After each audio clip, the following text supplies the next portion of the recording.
नमस्कार, जनतेचा आवाज मराठी न्यूज चॅनलमध्ये आपलं स्वागत. पाहूया सविस्तर बातमी. आणि जेवला असला नसो घेतला नसो काय काळाने चांगल्या माणसावर झडप घातली आणि नेहमी फिरायला जायचे. त्या दिवशी आमदार साहेबांनी या ठिकाणी चर्चा केली. आमदार साहेबांनी डॉक्टर साहेबांना सांगितलं तुम्ही या रोडला फिरत जाऊ नका बरे, तुम्ही वाटल्यास घरी फिरायचा, हा रोड खूप घातक. डॉक्टर साहेबांनी तसं काही होत नाही, अजून काही झालं नाही. बऱ्याच वेळेस डॉक्टर साहेबांना बऱ्याच लोकांना समजून सांगितलं, परंतु ते सकाळी फिरणं 5 किलोमीटर आणि संध्याकाळी सुद्धा 5 किलोमीटर फिरायचे. शरीराची अत्यंत काळजी घ्यायचे आणि दुसऱ्याला आरोग्याबद्दल सांगायचे. एवढा चांगला माणूस म्हणजे तुमच्या आमच्यातून निघून गेला. त्याच्या जाण्यानं असं परिवारावर दुःखाचा ठोकर कोसळला. त्यातून ईश्वर त्यांना सावरण्याची शक्ती देव. मला फोन की दादा तुम्हाला काही पावल्यावर फोन वगैरे आला का? म्हटलं नाही. म्हणजे डॉक्टर साहेबांचं मोटरसायकलने थोडा अपघात झाला आणि तेही काही नाही, त्यांच्या डाव्या हाताला फ्रॅक्चर झालं, उजव्या पायाला लागलं. मला वाटतं एक फ्रॅक्चर वगैरे नॉर्मल गोष्ट असते आणि संभाजीनगरला आणलेलं आहे. परंतु फोन आला की दादा राजू आता आपल्यामध्ये नाहीये. दुःख झालं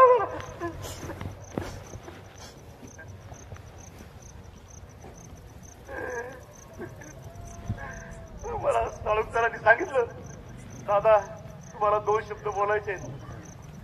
माझा राजू इतका 2 दिवस कमी पडतील तिची शिदोरी आहे आणि इतकं मोठं त्याचं कर्तृत्व आहे. माहोडा पंचक्रोशी असेल, तालुका असेल,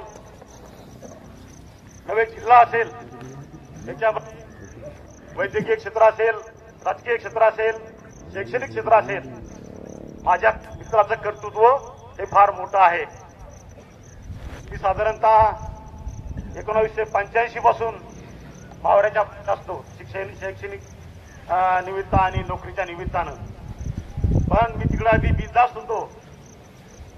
माझा मित्र इथं होता म्हणून माझ्या कुटुंबियाची, माझ्या आईची, वडिलांची तब्येतीची काळजी तो घ्यायचा. मी आवर्जून सांगू इच्छितो की माझी आई नेहमी आजारी असायची. मी बरेच दवाखाने केले, औरंगाबाद असेल, पुणे असेल, बुलढाणा असेल, पण तिथं कुठेही माझ्या आईला इलाज होत नव्हता. फक्त राजूला सांगितलं, राजूकडे आई गेली, एक इंजेक्शन द्यायचं, कुठली गोळी द्यायची, ती आई ठणठणीत बरी व्हायची. ही जादू होती राजूची. किती गुण सांगावे. परोपकारी, सेवाभावी वृत्ती आणि कुठेही नाही म्हणण्याची हे ठेवायची नाही. मध्ये चांगला रिस्पॉन्स, प्रत्येक नडलेला आणलेल्याला मदत सतत त्याची चालू असायची. काही मोठे निर्णय घ्यायचे असतील, मग ते राजकीय असो, सामाजिक असो, मला फोन यायचा की दादा याचा असं असं आहे, याच्यात कसं करायचं, काय करायचं. मी सुद्धा माझ्या काही गोष्टी असतील त्या शेअर करायचो, सल्ला घ्यायचो आणि एक विकोप वातावरण आमच्या मैत्रीमध्ये होतं.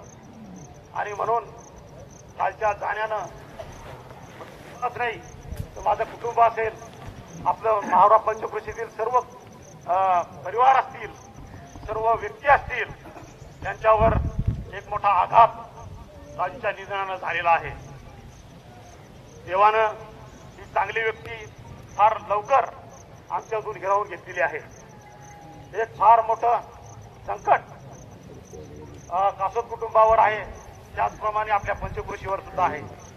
फार मोठं कर्तृत्व राजूचं या परिसरामध्ये आहे आणि निश्चितच त्याच्या जाण्याने एक फार मोठी पोकळी या ठिकाणी निर्माण झालेली आहे.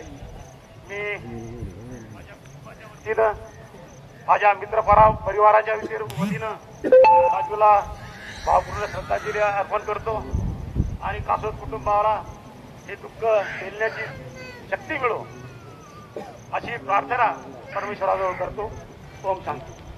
चॅनलला सबस्क्राईब करा, बेल आयकॉन बटन दाबा, लाईक करा, शेअर करा. धन्यवाद.